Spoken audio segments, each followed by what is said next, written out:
الحمدللہ رب العالمین صلی اللہ علیہ وآلہ وصحابہ وسلم تسلیما کثیرا کثیرا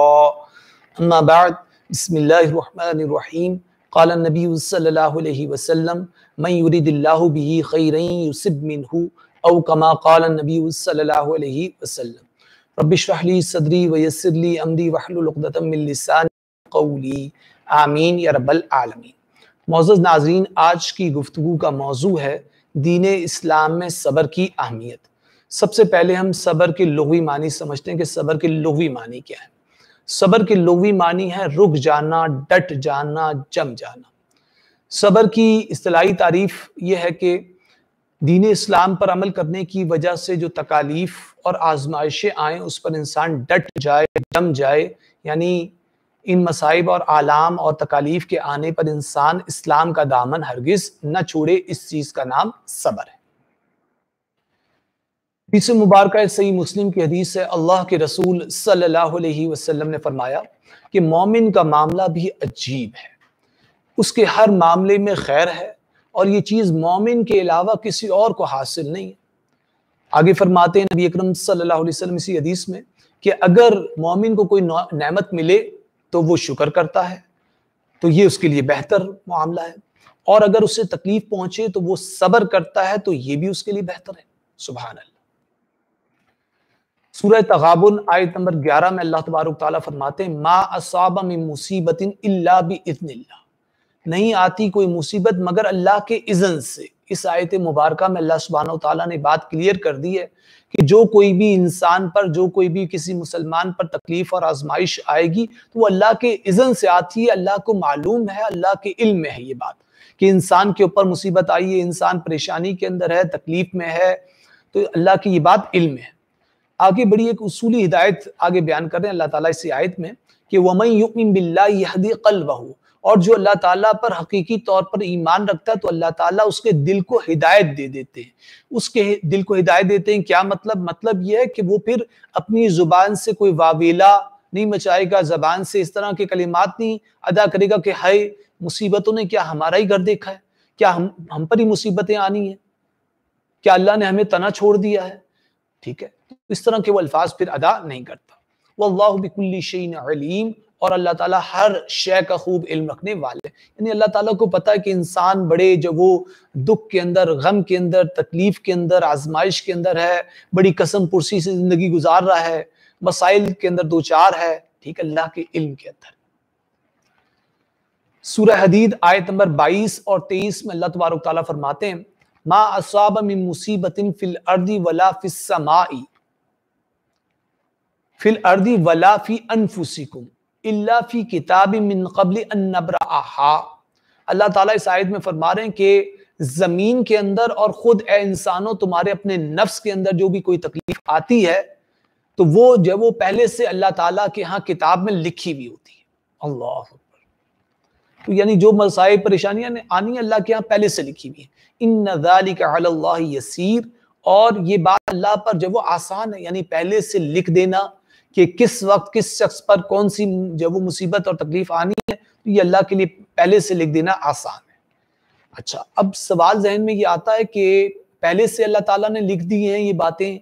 تو اس کی وجہ کیا، حکمت کیا، اور کیوں مصائب وغیرہ کیوں آ رہی ہے، اس کی وجہ کیا ہے؟ لِكَيْ لَا تَأْسَوْا عَلَى مَا فَاتَكُمْ، اللہ تعالیٰ فرما رہے ہیں یہ اس لیے ہم نے پہلے سے لکھ دیا تاکہ تم جب وہ افسوس نہ کرو اس چیز پر جو تم سے فوت ہو جائے، چلی جائے، ضائع ہو جائے، ختم ہو جائے، تو اس پر جب وہ افسوس نہ کرو۔ وَلَا تَفْرَحُوا بِمَا آتَاكُمْ، اور نہیں تم جب وہ اتراؤ اس چیز پر جو تمہیں مل جائے تو اس پر اتراؤ، پہلے سے لکھی ہوئی ہے، کہہ دو کہ بس یہ مصیبت آنی تھی، اللہ نے لکھی تھی، آ گئی، کوئی چیز مل گئی، نعمت مل گئی، کوئی کرم ہو گیا، ٹھیک ہے، کوئی فائدہ ہو گیا تو انسان اس پر اترائے نہ کہ بس یہ اللہ نے لکھا تھا تو مل گیا، نہ لکھا ہوتا تو نہ ملتا۔ واللہ لا يحب كل مختال فخور، اور اللہ تعالیٰ جو ہے وہ پسند نہیں کرتے ہیں شیخی بگاڑنے والے کو اور فخر کرنے والے کو، اللہ تعالیٰ پسند نہیں کرتے۔ اب ہم آتے ہیں اس بات کی طرف کہ انسان پر مصیبتیں تکالیف آتی کیوں ہیں، اس کی وجہ کیا ہے، اس کی حکمت کیا ہے؟ پہلی وجہ، اگر کسی گناہگار شخص پر کوئی مصائب آ رہے ہیں، پریشانیاں آ رہی ہیں، تکالیف آ رہی ہیں، تو اس کی وجہ یہ ہوتی ہے کہ اللہ تعالیٰ اس گناہگار شخص کو جھنجھوڑنا چاہ رہے ہوتے ہیں، اسے متنبع کرنا چاہ رہے ہوتے ہیں، اسے توجہ دلانا چاہ رہے ہوتے ہیں کہ ذرا گناہوں کی زندگی کو چھوڑو، موت بھی آنی ہے، محاسبہ بھی ہونا ہے، اللہ تعالیٰ نے حساب کتاب بھی لینا ہے، ذرا دین کی طرف آؤ، اللہ تعالیٰ کے احکامات کی طرف آؤ۔ اس بات کی وضاحت آتی ہے سورہ سجدہ آیت نمبر 21 میں، اللہ تعالیٰ فرماتے ہیں وَلَنُذِيقَنَّهُم مِّنَ الْعَذَابِ الْأَدْنَىٰ دُونَ الْعَذَابِ الْأَكْبَرِ لَعَلَّهُمْ يَرْجِعُونَ۔ اللہ سبحانہ وتعالیٰ اس آیت میں فرماتے ہیں کہ ہم تمہیں لازماً جب وہ مزہ چکھائیں گے ایک بڑے عذاب سے پہلے چھوٹے عذاب کا، بڑا عذاب قیامت کا عذاب، اس سے پہلے دنیا کے اندر چھوٹے چھوٹے عذابات آتے رہیں گے، کوئی فوت ہو گیا، کسی کا انتقال ہو گیا، کوئی ایکسیڈنٹ ہو گیا خدا نخواستہ، کوئی کاروبار میں نقصان ہو گیا، کوئی جو ہے وہ اور کوئی تکلیف آزمائش آ گئی، ٹھیک ہے، تو اللہ تعالیٰ فرما رہے ہیں ہم بڑے عذاب سے پہلے چھوٹے چھوٹے عذابات کا تمہیں لازماً مزہ چکھائیں گے۔ اچھا وجہ کیا ہے اس کی، کیوں؟ وجہ بھی اللہ تعالیٰ نے اسی آیت میں بیان کر دی، لعلہم یرجعون، تاکہ لوگ پلٹ آئیں، لوٹ آئیں اللہ کی طرف، یعنی گناہوں کی زندگی کو چھوڑ کر اللہ کی اطاعت اور فرما برداری کی طرف لوگ لوٹ آئیں، اس لیے اللہ تعالیٰ جو ہے وہ ان مصائب سے ان کو دوچار کر رہے ہیں۔ دیکھیے اگر زندگی ریلیکس چلتی رہے نا تو کسی شخص کا اسلام کی طرف آنا بہت مشکل ہے۔ جب انسان کے اوپر تکالیف آتی ہیں، آزمائشیں آتی ہیں، مصائب آتی ہیں، تو پھر انسان کی توجہ اللہ کی طرف جاتی ہے۔ تو پہلی وجہ ہم نے دیکھی کہ گناہگار شخص پر مصیبتیں آ رہی ہیں تو اس کو جھنجھوڑنے کے لیے آ رہی ہیں۔ دوسری وجہ، اگر کسی شخص کے گناہ جو وہ بہت ہی زیادہ بڑھ جائیں اور جھنجھوڑنے کے باوجود بھی وہ ہدایت پر نہ آئے، تو اس وقت جو مصیبتیں آتی ہیں، تکالیف آتی ہیں، وہ دراصل اللہ کا عذاب ہوتی ہے۔ اس بات کی وضاحت آتی ہے سورہ زمر آیت نمبر 54 میں، اللہ تعالیٰ فرماتے ہیں وَأَنِيبُوا إِلَىٰ رَبِّكُمْ وَأَسْلِمُوا لَهُ مِن قَبْلِ أَن يَأْتِيَكُمُ الْعَذَابُ، اور تم اپنے رب کی طرف رجوع کرو اور تم اس کے فرما بردار بن جاؤ اس سے پہلے کہ تم پر جو وہ عذاب آ جائے، ثُمَّ لَا تُنصَرُونَ، پھر تمہاری مدد نہیں کی جائے گی۔ تو یہ دوسری وجہ ہے مصیبتوں کے آنے کی۔ تیسری وجہ یہ ہے کہ اگر کسی مجموعی طور پر اگر کوئی شخص نیک ہو اور اس پر اگر کوئی مصیبت، پریشانی، تکالیف آ رہی ہیں، تو اس کی وجہ یہ ہوتی ہے کہ اس کے گناہوں کے لیے معافی کا یہ ذریعہ ہوتی ہے۔ یعنی مجموعی طور پہ انسان نیک ہے، ہاں کبھی کبھار کوئی خطا ہو گئی انجانے کے اندر، ٹھیک ہے، اس پہ وہ توبہ استغفار کر رہا ہے، تو ایسے شخص پر جو مصائب، غم، آلام، تکالیف آ رہی ہوتی ہیں، تو وجہ یہ ہوتا ہے اس کے گناہوں کی معافی کا یہ ذریعہ بن جاتی ہے، جیسا کہ حدیث میں وضاحت آتی ہے۔ جامع ترمذی کی حدیث سے اللہ کے رسول صلی اللہ علیہ وسلم نے فرمایا کہ مسلمان کو جو بھی تھکن لاحق ہوتی ہے، بیماری آتی ہے، فکر ہوتی ہے، غم پہنچتا ہے، تکلیف پہنچتی ہے، یہاں تک کہ کانٹا بھی چبھتا ہے، تو اس کی وجہ سے اللہ تعالیٰ جب وہ اس کے گناہ معاف کر دیتے۔ سبحان اللہ، یعنی یہ جو تکالیف آ رہی ہیں، غم، تکلیف، کانٹا چبھ رہا ہے، اس سے خطائیں معاف ہو رہی، گناہ معاف ہو رہی۔ اسی بات کی مزید وضاحت آتی ہے صحیح بخاری اور صحیح مسلم کی حدیث میں، اللہ کے رسول صلی اللہ علیہ وسلم فرماتے ہیں کہ جب اللہ تعالیٰ اپنے بندے کے ساتھ بھلائی کا ارادہ کرتے ہیں تو اس کے گناہوں کی سزا جو ہے اسے جلد ہی دنیا میں جب وہ تکلیف اور آزمائشوں کی صورت میں دے دیتے ہیں، اور جب اللہ تعالیٰ کسی شخص کے ساتھ برائی کا ارادہ کرتے ہیں تو اس کے گناہوں کی سزا کو دنیا میں روک لیتے، اور یہاں تک کہ قیامت کے دن اللہ تعالیٰ اس کے گناہوں کی پھر پوری مکمل اسے سزا دیتے ہیں۔ اللہ اکبر۔ اب ہم آتے ہیں کہ مصیبتوں کے آنے کی چوتھی وجہ، وہ لوگ جو کہ انتہائی متقی ہوں، جن سے گناہوں کا صدور نہیں ہوتا، ٹھیک ہے، یا بہت ہی کم ہوتا ہے، ٹھیک ہے، تو ان پر جو مصائب، تکالیف، آزمائشیں آتی ہیں، ٹھیک ہے، تو اس کی وجہ ہوتی ہے ان کے درجات کی بلندی۔ ہم دیکھتے ہیں کہ نبی اکرم صلی اللہ علیہ وسلم انبیاء کیا ہے، معصوم عن الخطا، انبیاء سے خطائیں نہیں ہوتی، ٹھیک ہے، تو جو اجتہادی ان کا معاملہ ہے تو وہ بھی اللہ تعالیٰ کی طرف سے یہ کہ جناب غفوریت کا اس ضمن میں معاملہ ہے، پہلے سے ہی اللہ تبارک تعالیٰ نے ان کی جو وہ خطاؤں کو، اللہ سبحانہ و تعالیٰ نے انبیاء کی خطاؤں کو پہلے سے معاف کر دیا، جیسا کہ سورہ فتح کے شروع میں اللہ تعالیٰ نے بیان کر دیا، تو انبیاء علیہ السلام کی جو اجتہادی خطاؤں کا معاملہ وہ پہلے سے اللہ کی طرف سے معاف کرتا ہے۔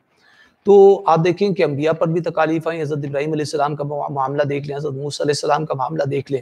خود نبی اکرم صلی اللہ علیہ وسلم کا معاملہ دیکھ لیں کہ پیٹ پر پتھر بھی باندھنے پڑے ہیں، ٹھیک ہے، فاقہ بھی برداشت کرنا پڑا ہے، دندان مبارک بھی شہید ہوئے ہیں۔ تو وجہ کیا تھی؟ وجہ کیا ہے؟ انبیاء پر جو مصائب آتے ہیں ان کے درجات کی بلندی ہے، ٹھیک ہے، تو انبیاء کے لیے یہ نہیں کہ ان کی خطائیں معاف ہو رہی ہیں، انبیاء کی خطائیں تو پہلے سے اللہ تعالیٰ نے معاف کر دی ہے، تو انبیاء پر جو مصائب آ رہے ہیں، تکالیف آ رہی ہیں، وہ ان کے درجات کی بلندی کی وجہ سے آ رہی ہے، جیسا کہ حدیث میں آتا ہے جامع ترمذی کی حدیث ہے، اللہ کے رسول صلی اللہ علیہ وسلم نے فرمایا کہ نچلے درجے کی جنت والے جب اعلیٰ درجے کی جنت والوں کو، جب وہ ان کی نعمتوں کو قیامت کے دن جب وہ دیکھیں گے تو کہیں گے کہ کاش کہ دنیا میں ہماری کھالوں کو جب وہ دین پر عمل کرنے کی وجہ سے کینچیوں سے کاٹ دیا گیا ہوتا۔ اللہ اکبر۔ اب ہم آتے ہیں کہ مصائب، تکالیف، آزمائشوں کے آنے کی حکمتیں کیا ہیں۔ دیکھیے اگر زندگی ریلیکس چلتی رہے تو اللہ تعالیٰ انسان کو جلدی یاد نہیں آتے۔ ہاں مصائب ہوں، پریشانیاں ہوں، ٹینشن ہوں تو پھر اللہ تعالیٰ جلدی یاد آ جاتے ہیں، انسان کی توجہ دین کی طرف ہونا پھر ذرا آسان ہو جاتی ہے۔ دوسری حکمت یہ کہ مصیبتوں کے آنے کے بعد کچھ لوگوں کے اندر عبادات کا اہتمام بھی پھر شروع ہو جاتا ہے۔ ایک صاحب ہیں، ان کو یہ کہ پہلے نماز نہیں پڑھتے تھے، ان کو ہیپاٹائٹس سی ہو گیا،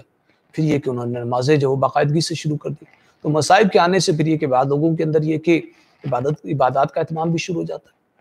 تیسری حکمت یہ کہ مصیبتوں کے آنے کے بعد بعض لوگ گناہوں کو چھوڑ بھی دیتے، ترک بھی کرتے ہیں گناہوں کو، کہ بس اللہ ہم سے ناراض ہے اس لیے ہم پر مصیبتیں آ رہی ہیں لہٰذا گناہوں کو چھوڑیں، ہم سودی لین دین، بے حیائی، فحاشی، ان چیزوں کو چھوڑیں۔ چوتھی حکمت، مصیبتوں کے آنے سے انسان کو اپنی حیثیت کا اندازہ ہو جاتا ہے کہ انسان کمزور ہے، انسان محتاج ہے اللہ کا، اور پھر اس طرح انسان جو وہ تکبر سے بچ جاتا ہے۔ پانچویں حکمت، مصیبتوں کے آنے سے انسان کو غریبوں اور محتاجوں کی ضروریات اور مشکلات کا اندازہ ہوتا ہے کہ غریب بیچارے کس طرح مشکلوں کے اندر گزر رہے ہیں، وہ کن پریشانیوں سے دوچار ہے، اس کا انسان کو اندازہ ہوتا ہے۔ چھٹی حکمت، بعض اوقات مصیبت کے آنے میں ہی انسان کے لیے کوئی نہ کوئی خیر کا پہلو لازمن ہوتا ہے، جیسا کہ خود قرآن مجید میں اللہ تعالیٰ بیان کرتے ہیں، سورہ بقرہ آیت نمبر 216 میں اللہ تعالیٰ فرماتے ہیں وَعَسَىٰ أَن تَكْرَهُوا شَيْئًا وَهُوَ خَيْرٌ لَكُمْ، اور ہو سکتا ہے ایک چیز جسے تم اپنے لیے ناپسند کر رہے ہو، کسی کا انتقال ہو گیا، کوئی نقصان ہو گیا، ٹھیک ہے، انسان اسے ناپسند کر رہا ہے، تو ہو سکتا ہے اللہ تعالیٰ فرما رہے وَعَسَىٰ أَن تُكْرَهُوا شَيْئًا وَعَسَىٰ أَن تَكْرَهُوا شَيْئًا وَهُوَ خَيْرٌ لَكُمْ، اور ہو سکتا ہے ایک چیز جسے تم اپنے لیے ناپسند کر رہے ہو اس میں تمہارے لیے خیر ہو، وَعَسَىٰ أَن تُحِبُّوا شَيْئًا وَهُوَ شَرٌّ لَكُمْ، اور ہو سکتا ہے ایک چیز جسے تم اپنے لیے پسند کر رہے ہو وہ تمہارے لیے جو وہ بری ہو، ٹھیک ہے۔ وَاللَّهُ يَعْلَمُ وَأَنْتُمْ لَا تَعْلَمُونَ، اور اللہ تعالیٰ جب وہ جانتے ہیں تم نہیں جانتے۔ گویا کہ پتہ چلا اس آیت مبارکہ سے کہ جب ہم اللہ تعالیٰ سے اکثر دعا کر رہے ہوتے ہیں تو عموماً ہم یہ کہتے ہیں کہ یا اللہ یہ چیز دے دے، یہ چیز مل جائے، پروموشن ہو جائے، جاب مل جائے، فلاں ہو جائے، یہ ہو جائے، وہ ہو جائے، یہ نعمت مل جائے، ٹھیک ہے، کاروبار میں ترقی ہو جائے وغیرہ وغیرہ، اتنا مال مل جائے، فلاں سے جب وہ ڈیل ہو جائے، کانٹریکٹ ہو جائے۔ تو اللہ تعالیٰ فرما رہے ہو سکتا ہے ایک چیز جسے تم اپنے لیے خیر سمجھ رہے ہو اس میں تمہارے لیے خیر نہ ہو، نقصان ہو۔ تو پتہ چلا ہمیں دعا اللہ تعالیٰ سے اس طرح کرنی چاہیے کہ اے اللہ اگر اس معاملے میں، اس ڈیل میں، اس کانٹریکٹ میں، اس جاب میں، اس معاملے میں میرے لیے جب وہ آپ کے علم کے مطابق جب وہ خیر ہے تو مجھے عطا کر دے، اگر خیر نہیں ہے تو میری توجہ، میرا دھیان جو یہاں سے ہٹا دے۔ تو اس طرح ہمیں دعا کرنی چاہیے۔ جامع ترمذی کی حدیث ہے، اللہ کے رسول صلی اللہ علیہ وسلم نے فرمایا کہ آزمائش جتنی عظیم ہوگی تو بدلہ بھی اس قدر عظیم ہوگا، اور اللہ تعالیٰ جب کسی قوم کو پسند فرما لیتا ہے تو اس کو آزمائش سے دوچار کر لیتا ہے۔ اللہ، پس جو اس آزمائش سے جب وہ راضی ہوتا ہے تو اس کے لیے اللہ کی رضا ہے، یعنی راضی ہوتا ہے مطلب یہ کہ اس میں وابیلہ نہ مچائے، بس کہ بس جو اللہ کی رضا، جو اللہ کا حکم، یہ مطلب ہے، تو اس کے لیے اللہ کی رضا ہے، اور جو اس مصائب کی وجہ سے اللہ سے ناراض ہو جاتا ہے تو اس کے لیے اللہ کی ناراضگی۔ آزمائش جتنی عظیم ہوگی بدلہ بھی اتنا عظیم ہوگا، ٹھیک ہے۔ صحیح بخاری کی حدیث ہے، اللہ کے رسول صلی اللہ علیہ وسلم نے فرمایا کہ اللہ تعالیٰ فرماتے ہیں کہ میں جب اپنے مومن بندے کے اہل دنیا میں کسی پیارے کو جب وہ واپس لے لیتا ہوں، مطلب اس کی جان کو قبض کر لیتا ہوں، اس کو وفات دے دیتا ہوں، لیکن وہ اس پر ثواب کی نیت سے اگر صبر اور رضا کا مظاہرہ کرے تو اس کے لیے اللہ تعالیٰ فرماتے ہیں میرے پاس جنت کے سوا اور کوئی بدلہ نہیں۔ اللہ،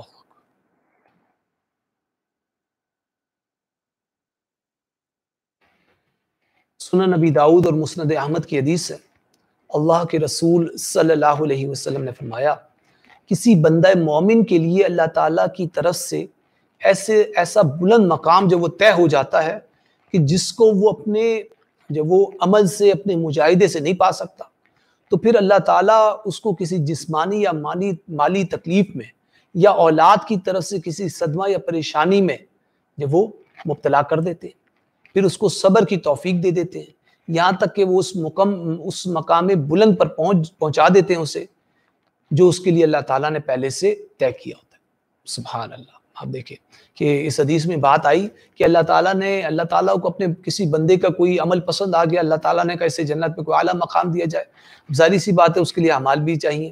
تو اللہ تعالیٰ اب کیا کرتے ہیں، اب اعمال اس کے اس قدر نہیں ہے کہ وہ اس بلند درجے پر، جنت کے بلند درجے پر فائز ہو سکے، تو اس کے بدلے اللہ تعالیٰ کیا کرتے ہیں، اسے مصائب سے، پریشانیوں سے، تکالیف سے دوچار کر دیتے ہیں اور اسے صبر کی توفیق بھی دے دیتے ہیں، اور ان تکالیف سے، مصائب سے گزرنے کی وجہ سے اللہ تعالیٰ اس بلند درجے کے اسے جب وہ قابل بنا دیتے ہیں، استحقاق جب اسے عطا کر دیتے ہیں ان مصائب کے ذریعے سے۔ سورہ آل عمران آیت نمبر 17 میں اللہ تعالیٰ فرماتے ہیں الصابرین والصادقین والقانتین والمنفقین والمستغفرین بالاسحار۔ اس آیت مبارکہ میں اللہ تعالیٰ اپنے محبوب بندوں کی صفت بیان کر رہے ہیں کہ جو اللہ کے محبوب بندے ان کے اندر اوصاف کیا ہوتے ہیں، الصابرین جب وہ صبر کرنے والے ہوتے ہیں، والصادقین سچ بولنے والے ہوتے ہیں، والقانتین وہ جو فرما برداری کرنے والے ہوتے ہیں، اور والمنفقین اور خرچ کرنے والے ہوتے ہیں، والمستغفرین بالاسحار اور سحر کے اوقات میں جب وہ اللہ تعالیٰ سے استغفار بخشش مانگنے والے ہوتے ہیں۔ سبحان اللہ۔ سورہ آل عمران آیت نمبر 146 میں اللہ تبارک تعالیٰ فرماتے ہیں وَكَأَيٍّ مِّن نَبِيٍّ مَّعَهُ وَكَأَيٍّ مِّن نَبِيٍّ قَاتَلَ مَعَهُ رِبِّيُّونَ كَثِيرٌ کہ کتنے ہی انبیاء علیہ السلام ایسے گزرے ہیں کہ ان کے ساتھ بہت سے اللہ والوں نے مل کر قتال کیے، فما وہنوا لما اصابہم فی سبیل اللہ، تو جو مصیبتیں ان پر اللہ کے راستے میں آئیں تو انہوں نے اس پر جو وہ ہمت نہ ہاری، وما ضعفوا اور وہ اس پر جو وہ کمزور بھی نہیں ہوئے، ٹھیک ہے، بزدلی بھی انہوں نے نہیں دکھائی ہے، وما استکانوا اور انہوں نے جو وہ بزدلی بھی نہیں دکھائی ہے، وما ضعفوا انہوں نے کوئی کمزوری نہیں دکھائی، ہمت نہیں آ رہی، وما استکانوا اور انہوں نے کوئی بزدلی نہیں دکھائی، واللہ یحب الصابرین اور اللہ تعالیٰ صبر کرنے والوں کو سے جو وہ محبت کرتے ہیں، اللہ تعالیٰ صبر کرنے والوں کو پسند کرنے والے ہیں۔ سورہ بقرہ آیت نمبر 249 میں اللہ تبارک تعالیٰ جو وہ فرماتے ہیں کہ اللہ کی مدد جو وہ صبر کرنے والوں کے ساتھ ہے۔ اس آیت میں اللہ تعالیٰ فرماتے ہیں کم من فئۃ قلیلۃ غلبت فئۃ کثیرۃ کہ کتنی ہی مرتبہ ایسا ہوا ہے کہ جو وہ چھوٹی جماعت نے جو وہ بڑی جماعت پر جو وہ غلبہ پایا ہے، بِإِذْنِ اللہ اللہ کے اذن سے، واللہ مع الصابرین اور اللہ تعالیٰ صبر کرنے والوں کے ساتھ ہے۔ سبحان اللہ۔ یعنی اگر بندہ اللہ پر جب وہ بندہ اگر جو وہ مصائب کے آنے پر صبر کرے گا تو اللہ کی مدد انسان کے ساتھ شامل حال ہوگی۔ سورہ آل عمران آیت نمبر 120 میں اللہ تبارک تعالیٰ اس بات کو واضح کرتے ہیں کہ صبر جو ہے یہ دنیا میں اہل باطل سے حفاظت کا ذریعہ بھی ہے۔ سورہ آل عمران آیت نمبر 120 میں اللہ تعالیٰ فرماتے ہیں وَإِن تَصْبِرُوا وَتَتَّقُوا لَا يَضُرُّكُمْ كَيْدُهُمْ شَيْئًا اور اے مسلمانوں اگر تم صبر کرو اور تقویٰ کی روش پر گامزن رہو تو ان کفار کی چالیں تمہارا کچھ جو وہ نقصان نہیں پہنچا سکتی، تمہارا کچھ نہیں بگاڑ سکتی۔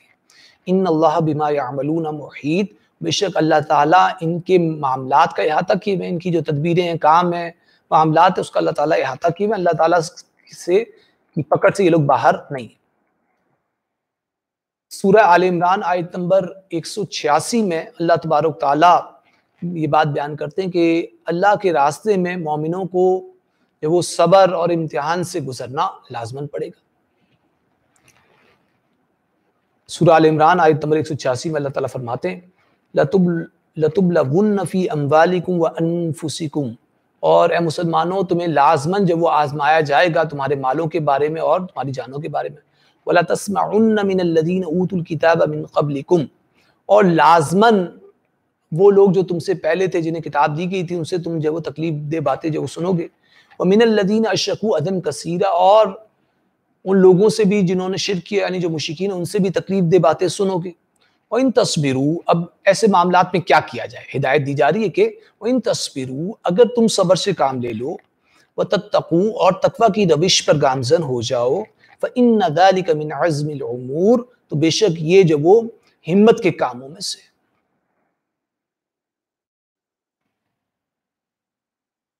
سورہ بقرہ آیت نمبر 155 میں اللہ تبارک تعالیٰ فرماتے ہیں وَلَنَبْلُوَنَّكُمْ بِالشَّيْءٍ مِّنَ الْخَوْفِ وَالْجُوعِ وَنَقْصٍ مِّنَ الْأَمْوَالِ وَالْأَنفُسِ وَالثَّمَرَاتِ وَبَشِّرِ الصَّابِرِينَ۔ اللہ تعالیٰ اس آیت میں فرما رہے ہیں کہ اے مسلمانوں، ہم تمہیں لازماً آزمائیں گے تھوڑے سے خوف سے، بھوک سے، جانوں کے نقصان سے، مالوں کے نقصان سے، اور اے نبی آپ خوشخبری دے دیجئے صبر کرنے والے۔ یعنی آزمائش ہونی ہے، پریشانیاں آئیں گی، تکالیف آئیں گی، مصائب آئیں گے۔ Life is not a bad of roses, ٹھیک ہے۔ صحیح بخاری کی حدیث سے اللہ کے رسول صلی اللہ علیہ وسلم نے فرمایا من یرید اللہ بہ خیرا یصب منہ۔ یہ وہ حدیث ہے جو میں نے آج کے بیان کے آغاز میں پڑھی تھی، یہ صحیح بخاری کی حدیث ہے۔ اس حدیث میں اللہ کے رسول صلی اللہ علیہ وسلم فرماتے ہیں کہ جس شخص کے لیے اللہ تعالیٰ بھلائی کا ارادہ کرتے ہیں تو اللہ تعالیٰ اسے جب وہ مصیبت سے دوچار کر دیتے ہیں، اللہ اکبر، اس سے ظاہری بات ہے فائدہ کیا ہوگا؟ یا خطائیں معاف ہوں گی، گناہ معاف ہوں گے، یا درجات کی بلندی ہوگی، ٹھیک ہے، یا اللہ کی طرف توجہ ہو جائے گی، تو ہر صورت میں خیر ہی خیر ہے۔ سورہ محمد صلی اللہ علیہ وسلم کی آیت نمبر 31 میں اللہ تعالیٰ فرماتے ہیں وَلَنَبْلُوَنَّكُمْ حَتَّى نَعْلَمَ الْمُجَاهِدِينَ مِنْكُمْ وَالصَّابِرِينَ، اور ہم تمہیں لازماً آزمائیں گے یہاں تک کہ ہم ظاہر کر دیں اے مسلمانوں تم میں سے جہاد کرنے والے کون ہیں اور صبر کرنے والے کون ہیں۔ وَنَبْلُوَ أَخْبَارَكُمْ، اور ہم تمہاری خبروں کو بھی جب وہ جانچ لیں گے، تمہارے جو حالات ہیں اس کی بھی ہم جب وہ چھان پٹک کریں گے، اسے جانچیں گے، یعنی جو انسان کا دعویٰ ایمانی ہے وہ سچا ہے یا نہیں، حقیقی دعویٰ یا صرف باتیں۔ سورہ زمر آیت نمبر 10 میں اللہ تبارک تعالیٰ جب وہ صبر کرنے والوں کو بغیر حساب کے اجر ملے گا اس کا تذکرہ فرماتے ہیں۔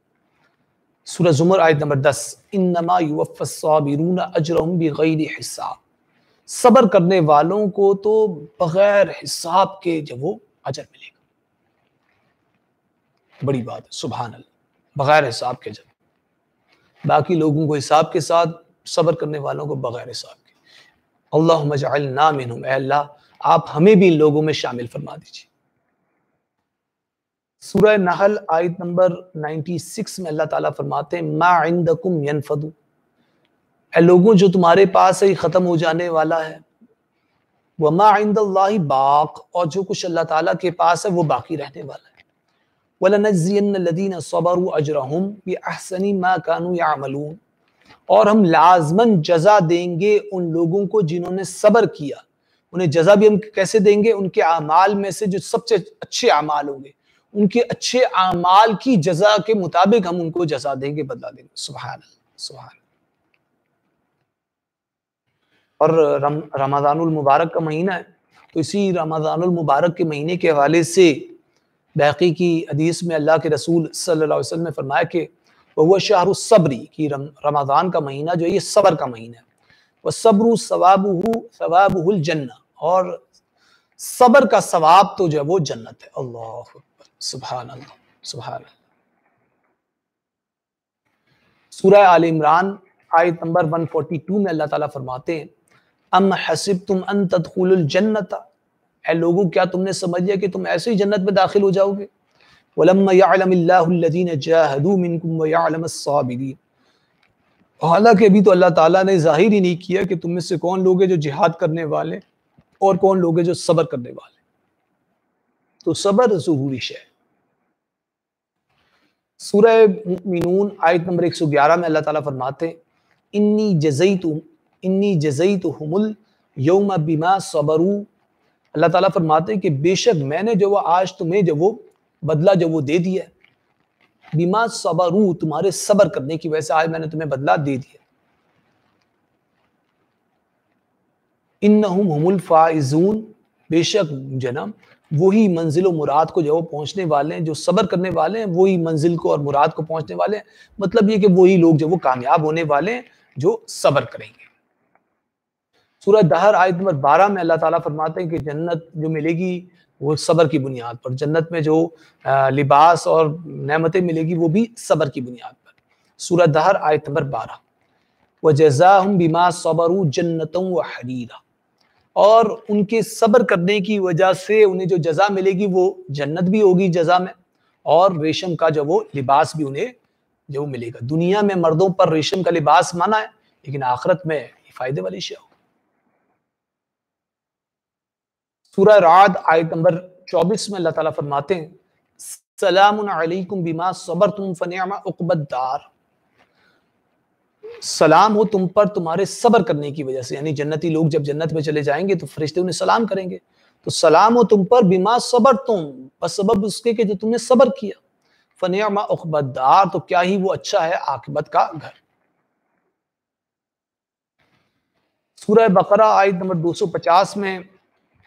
طالوت اور جالوت کا لشکر جب آمنے سامنے ہوئے تو ان پر جب مسائل پریشانیاں آئیں تو اس وقت جو انہوں نے دعا کی، ٹھیک ہے، سخت جب وہ تکلیف کے وقت، سخت آزمائش کے وقت، تو وہاں پر بھی صبر کا تذکرہ آتا ہے کہ سورہ بقرہ آیت نمبر 250 میں اللہ تعالیٰ فرماتے ہیں کہ ان لوگوں نے اللہ تعالیٰ سے دعا کی، حضرت طالوت کے جو لشکر میں لوگ تھے، اہل ایمان تھے، انہوں نے دعا کی کہ ربنا افرغ علینا صبرا، اے ہمارے رب ہم پر آپ صبر جو وہ ڈال دیجئے، ہمیں صبر سے ہمکنار فرما دیجئے، ٹھیک ہے، وثبت اقدامنا، اور ہمارے قدموں کو جما دیجئے، وانصرنا علی القوم الکافرین، اور کافر قوم پر ہماری مدد فرمائیے۔ اچھا، ایک حدیث میں بات آتی ہے کہ یہاں پر آپ دیکھیں لوگوں نے اللہ سے صبر مانگا ہے، حالانکہ ایک حدیث میں بات آتی ہے، مسند احمد کی حدیث ہے کہ اللہ، ایک صحابی دعا کرے تھے کہ یا اللہ مجھے صبر عطا فرما دے، تو نبی اکرم صلی اللہ علیہ وسلم نے منع فرمایا کہ اللہ سے صبر مت مانگو، ٹھیک ہے، اور یہاں پر یہ لوگ صبر مانگ رہے ہیں، قرآن میں آئی ہے آیت، وجہ کیا ہے؟ اہل علم حضرات اس کی حکمت یہ بیان کرتے ہیں کہ ان صحابی کو جو آپ صلی اللہ علیہ وسلم نے جب وہ صبر کی دعا مانگنے سے منع کیا، وہ اس لیے منع کیا کہ صبر کی دعا اس وقت مانگی جاتی ہے جب انسان کے اوپر تکالیف اور آزمائشیں آ جائے، پھر صبر کی دعا ہوتی ہے۔ اب یہ جو صحابی تھے ان کے اوپر بھی جب وہ تکالیف آزمائشیں نہیں آئی تھی، تو جب تکالیف آزمائشیں نہ آئے اس وقت اگر کوئی شخص صبر کی دعا کر رہا ہے تو گویا کہ وہ اللہ سے تکالیف اور آزمائشیں مانگ رہا ہے، تو یہ مانگنا، تکالیف اور آزمائشوں کا مانگنا اچھی شے نہیں ہے۔ تو جب یہ حضرت طالوت کا لشکر جو تھا ان پر مصائب آ گئے تھے، یہ جنگ کے اندر تھے، ٹھیک ہے، آزمائش آ گئی تھی ان کے اوپر، تو آزمائش کے آنے کے بعد انہوں نے صبر کی دعا کی، جو کہ ٹھیک ہے، درست ہے۔ اہل علم حضرات بیان کرتے ہیں کہ صبر کے 4 درجے ہیں، 4 اقسام ہیں، صبر علی الطاعہ، صبر عن المعصیہ، صبر عن الدنیا، ٹھیک ہے، صبر علی البلاء، یہ 4 اقسام ہیں، چاروں کو باری باری دیکھ لیتے ہیں۔ پہلی قسم ہے صبر علی الطاعہ، اللہ کی اطاعت کرنے پر صبر کرے، یعنی دین پر انسان عمل کر رہا ہے، فرائض واجبات پر عمل کر رہا ہے، اور اس معاملے میں اگر انسان کو شیطان ورغلا رہا ہے یا انسان کا اپنا نفس کمزوری دلا رہا ہے، ٹھیک ہے، تو انسان کیا کرے؟ ڈٹ جائے، جم جائے، رک جائے اللہ کی اطاعت اور فرمانبرداری پر، کیونکہ صبر کے معنی ہم نے دیکھے نا، ڈٹ جانا، جم جانا، تو صبر علی الطاعہ، اللہ کی اطاعت کرنے پر انسان ڈٹ جائے، جم جائے۔ دوسری قسم ہے صبر عن المعصیہ، اگر شیطان انسان کو گناہ کی طرف رغبت دلا رہا ہے، ٹھیک ہے، ٹیمپٹیشن کر رہا ہے، انسان کا اپنا نفس گناہ کی طرف لے جا رہا ہے، تو انسان کیا کرے؟ صبر کرے، اپنے آپ کو روک کر رکھے، گناہ اور نافرمانی سے بچانے کے لیے روک کر رکھے اپنے نفس کو، یہ صبر عن المعصیہ۔ تیسرا ہے صبر علی البلاء، تکالیف آ جائیں، آزمائشیں آ جائیں، مصائب آ جائیں، کوئی فوت ہو گیا، کسی کا انتقال ہو گیا، کوئی نقصان ہو گیا جانی مالی، اس پر انسان صبر کرے، زبان سے واویلا نہ مچائے، اس طرح کے کلمات ادا نہ کرے جو اللہ کی ناراضگی کا سبب ہو، ٹھیک ہے۔ چوتھا ہے صبر عن الدنیا، دنیا کی جو لذتیں ہیں، خواہشات ہیں، رنگینیاں ہیں، اس پر انسان صبر کرے۔ انسان کو اللہ تعالیٰ نے دنیا میں عیاشیوں کے لیے نہیں بھیجا بلکہ آخرت کی تیاری کے لیے بھیجا ہے۔ اگر دنیا کی رنگینیوں میں انسان گم ہو جائے گا، اپنے آپ کو ان سے نہیں روکے گا، تو پھر انسان آخرت کی تیاری نہیں کر پائے گا اور خسارے سے دوچار ہو جائے گا۔ یہ صبر کی 4 اقسام ہیں۔ صحیح بخاری کی حدیث ہے، جب نبی اکرم صلی اللہ علیہ وسلم کے جو سب سے چھوٹے بیٹے تھے حضرت ابراہیم رضی اللہ تعالی عنہ، نبی اکرم صلی اللہ علیہ وسلم کے جتنے بھی لڑکے تھے تو وہ سب چھوٹی عمر میں فوت ہو گئے تھے، تو حضرت ابراہیم رضی اللہ تعالیٰ عنہ جو کہ نبی اکرم صلی اللہ علیہ وسلم کے سب سے چھوٹے بیٹے تھے، جب ان کا انتقال ہوا تو نبی اکرم صلی اللہ علیہ وسلم نے فرمایا، صحیح بخاری کی حدیث ہے، کہ آنکھ مغموم ہے، آنکھ آنسو بہاتی ہے، دل مغموم ہے، لیکن زبان سے ہم وہی بات کہیں گے جو اے اللہ آپ کو پسند ہے، یعنی کسی کوئی نقصان ہو جائے، چاہے جانی ہو یا مالی ہو، زبان سے کوئی ایسی بات نہ کہیں جو اللہ کو ناپسند ہو، ایسی بات نہ کہیں۔ سورہ عصر میں بھی آپ دیکھیں اللہ سبحانہ وتعالیٰ نے جو نجات کی 4 شرائط بیان کی ہیں، تو ان میں جو چوتھی شرط ہے وہ کیا ہے؟ وہ صبر ہی ہے، کہ اللہ تعالیٰ فرماتے ہیں سورۃ العصر میں کہ وَالْعَصْرِ إِنَّ الْإِنسَانَ لَفِي خُسْرٍ، قسم ہے تیزی سے گزرتے ہوئے زمانے کی کہ بے شک انسان جب وہ خسارے میں، خسارے سے کون لوگ بچیں گے؟ الا الذین آمنوا وعملوا الصالحات، بچیں گے وہ لوگ جو کہ ایمان لے آئیں اور جو نیک اعمال کریں، وتواصوا بالحق وتواصوا بالصبر، اور باہم مل کر جب وہ ایک دوسرے کو صبر کی تلقین کریں، ٹھیک ہے، اور حق بات کی جب وہ وصیت کریں اور صبر کی تلقین کریں، ٹھیک ہے۔ اسی طریقے سے سورہ بقرہ آیت نمبر 177 میں بھی اللہ سبحانہ وتعالیٰ نیک لوگوں کے اوصاف بیان کرتے ہیں، تو اس میں صبر کا تذکرہ بھی فرماتے ہیں۔ سورہ بقرہ آیت نمبر 177، والصابرین فی البأساء والضراء وحین الباس، کہ نیک لوگ وہ ہیں جو کہ بالخصوص صبر کرنے والے ہیں جب وہ سختی کے اندر، تنگی کے اندر اور جنگ کے اوقات میں۔ پھر مزید آپ دیکھیے کہ حضرت لقمان نے جب اپنے بیٹے کو نصیحت کی تو اس میں بھی صبر کا تذکرہ آتا ہے، ٹھیک ہے، سورہ لقمان کے اندر کہ یا بنی اقم الصلاۃ وامر بالمعروف وانہی عن المنکر واصبر علی ما اصابک، کہ حضرت لقمان اپنے بیٹے کو نصیحت کر رہے ہیں کہ اے میرے بیٹے، نماز کو قائم کرنا اور نیکی کا حکم دینا اور جو برائی ہے اس سے منع کرنا، واصبر علی ما اصابک، اور جو تکلیف مصیبت تم پر آ جائے تو اس پر صبر کرنا، ان ذالک من عزم الامور، اور بے شک یہ جو صبر کرنا یہ ہمت کے کاموں میں سے، آسان کام نہیں۔ سورہ حامیم سجدہ میں بھی اللہ تبارک تعالیٰ جو فرماتے ہیں صبر کے والے سے کہ وما یلقاها الا الذین صبروا، کہ یہ جو کسی برائی کا جواب بھلائی سے دینا ہے یہ کوئی آسان کام نہیں ہے، وما یلقاها الا الذین صبروا، یہ جو برائی کا جواب بھلائی سے دینا ہے اس کی جو سعادت ہے یہ نہیں نصیب ہوتی مگر ان لوگوں کو جو صبر کرنے والے ہیں، یہ صبر کرنے والوں کو یہ سعادت ملے گی۔ وما یلقاها الا ذو حظ عظیم، اور یہ سعادت ان لوگوں کو ملتی ہے جو بڑے نصیب والے ہیں۔ جنتی لوگوں کے بالا خالوں کے حوالے سے بھی اللہ تعالیٰ اس کو جو وہ صبر کے ساتھ جوڑتے ہوئے فرماتے ہیں کہ اولئک یجزون الغرفۃ بما صبروا، سورہ فرقان آیت نمبر 75 میں،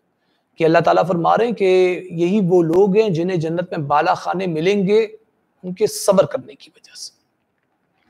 پھر آپ دیکھیے کہ نبی اکرم صلی اللہ علیہ وسلم پر جو وحی نازل ہوئی، ٹھیک ہے، بعض کے مطابق یہ سورہ مدثر دوسری وحی میں سے، اور بعض کے مطابق جو وہ دیگر آرابی ہیں بعض کی، تو بعض کا شروع کی وحی میں سے ہے، ابتدائی وحی میں سے ہے سورہ مدثر، تو وہاں پر بھی صبر کا تذکرہ آتا ہے کہ یا ایھا المدثر قم فانذر وربک فکبر وثیابک فطہر والرجز فاہجر ولا تمنن تستکثر ولربک فاصبر۔ تو آپ دیکھیں کہ یہاں پر بھی کیا ہے، صبر کا تذکرہ ہے، کہ اللہ تبارک تعالیٰ ان آیات میں فرما رہے ہیں کہ اے نبی صلی اللہ علیہ وسلم جو لحاف میں لپٹنے والے ہیں، اب آپ کھڑے ہو جائیے، یعنی اب آپ غار حرا سے باہر آئیے، لوگوں کو دعوت و تبلیغ کیجیے، خبردار کیجیے، اور اپنے رب کی بڑائی کو جب وہ تسلیم کروائیے، اور وثیابک فطہر، اور اپنے کپڑوں کو جب وہ پاک رکھیے، والرجز فاہجر ولا تمنن تستکثر، اور جب وہ ہر نجازت سے آپ جب وہ دور رہیے، اور جب وہ احسان جب وہ آپ نہ کیجیے، احسان نہ جتلائیے، ٹھیک ہے، ولی ربی کا فصبر، اور اپنے رب کے لیے صبر کیجیے۔ آپ دیکھیں کہ جب نبی اکرم صلی اللہ علیہ وسلم نے کفار کو دعوت دینا شروع کی تو انہوں نے کیا کیا، آپ صلی اللہ علیہ وسلم کو ساحر کہا، کاہن کہا، جادوگر کہا، اور کیا کچھ نہیں کہا گیا، ٹھیک ہے۔ تو ان مواقع پر بھی اللہ تبارک تعالیٰ نے نبی اکرم صلی اللہ علیہ وسلم کو صبر کی تلقین کی، کہ اللہ تعالیٰ فرماتے ہیں سورہ مزمل آیت نمبر 10 میں کہ وَاصْبِرْ عَلَىٰ مَا يَقُولُونَ وَاهْجُرْهُمْ هَجْرًا جَمِيلًا، کہ نبی صلی اللہ علیہ وسلم یہ جو کچھ کہہ رہے ہیں آپ ان سے جو وہ صبر کیجئے، ان کی باتوں پر صبر کیجئے، وَاهْجُرْهُمْ هَجْرًا جَمِيلًا، اور ان کے ساتھ خوبصورتی کے ساتھ آپ علیحدہ ہو جائیے۔ پھر مزید اللہ تبارک تعالیٰ نے نبی اکرم صلی اللہ علیہ وسلم کو کفار کی طرف سے آنے والی تکالیف اور آزمائشوں پر یہ بھی تلقین فرمائی کہ وَلَقَدْ كُذِّبَتْ رُسُلٌ مِّن قَبْلِكَ، اور اے نبی صلی اللہ علیہ وسلم بے شک آپ سے پہلے بھی جو رسول آئے ہیں ان کو بھی جھٹلایا گیا ہے، فَصَبَرُوا عَلَىٰ مَا كُذِّبُوا، تو جو کچھ تکذیب کی گئی تھی اس پر ان رسولوں نے صبر کیا، وَأُوذُوا، اور انہیں جو وہ تکالیف بھی دی گئی، حَتَّىٰ أَتَاهُمْ نَصْرُنَا، یہاں تک کہ اللہ تعالیٰ فرماتے ہیں کہ ہماری مدد آ گئی۔ تو مطلب یہ کہ صبر انبیاء علیہ السلام کو بھی جو کیا، انبیاء علیہ السلام نے بھی کیا، اور کرنا پڑے گا انبیاء علیہ السلام کو بھی، اور انبیاء علیہ السلام نے بخوبی کیا، درجہ احسن میں صبر کیا انبیاء علیہ السلام نے۔ سورہ بقرہ میں اللہ تبارک تعالیٰ فرماتے ہیں، بس آخر میں یہ بات بیان کرتا ہوں، اس کے بعد گفتگو کو مکمل کروں گا، کہ اللہ تبارک تعالیٰ اس آیت میں فرماتے ہیں کہ یا ایھا الذین آمنوا استعینوا بالصبر والصلاۃ ان اللہ مع الصابرین، اے ایمان والو تم مدد حاصل کرو صبر کے ذریعے سے اور نماز کے ذریعے سے۔ دین پر عمل کرنے کے لیے اگر انسان کو مشکلات پیش آ رہی ہیں فرائض اور واجبات کے اختیار کرنے میں یا نافرمانیوں کو چھوڑنے میں، تو انسان کو مدد جو ملے گی، موٹیویشنل فورس جو ملے گی، وہ کہاں سے ملے گی؟ نماز سے اور صبر سے۔ اے ایمان والو تم مدد حاصل کرو نماز کے ذریعے سے اور صبر کے ذریعے سے۔ ان اللہ مع الصابرین، بے شک اللہ تعالیٰ صبر کرنے والوں کے ساتھ ہے۔ جو صبر کریں گے، واویلا نہیں بچائیں گے، ان تکالیف کو صبر سے گزار دیں گے، تو اللہ تعالیٰ ان کی مدد فرمائیں گے۔ اور آج کی نشست میں ہم نے دیکھا کہ جنت بھی جو ملے گی صبر کرنے کی بنیاد پر ملے گی، جنت میں جو بالا خانے ملیں گے وہ بھی صبر کرنے کی بنیاد پر ملیں گے، سورہ فرقان آیت نمبر 75 کی روشنی میں۔ پھر ہم نے دیکھا ریشم کا لباس جو جنت میں ملے گا وہ بھی کیا ہے؟ صبر کرنے کی بنیاد پر ملے گا، ٹھیک ہے۔ اور جو صبر کے دیگر فوائد ہیں وہ ہم نے، اور حکمتیں بھی ہم نے دیکھی کہ جب وہ مشکلات انسان پر کیوں آتی ہیں، مصائب کیوں آتی ہیں، ان کی حکمتیں کیا ہیں، ٹھیک ہے، وہ ساری چیزیں ہم نے دیکھی ہیں۔ اللہ تعالیٰ سے دعا ہے کہ ان تمام باتوں کو سمجھنے کی اور عمل کرنے کی توفیق اور ہمت عطا فرمائے۔ اقول قولی ھذا واستغفر اللہ لی ولکم ولسائر المسلمین والمسلمات۔ جزاکم اللہ خیر۔ السلام علیکم۔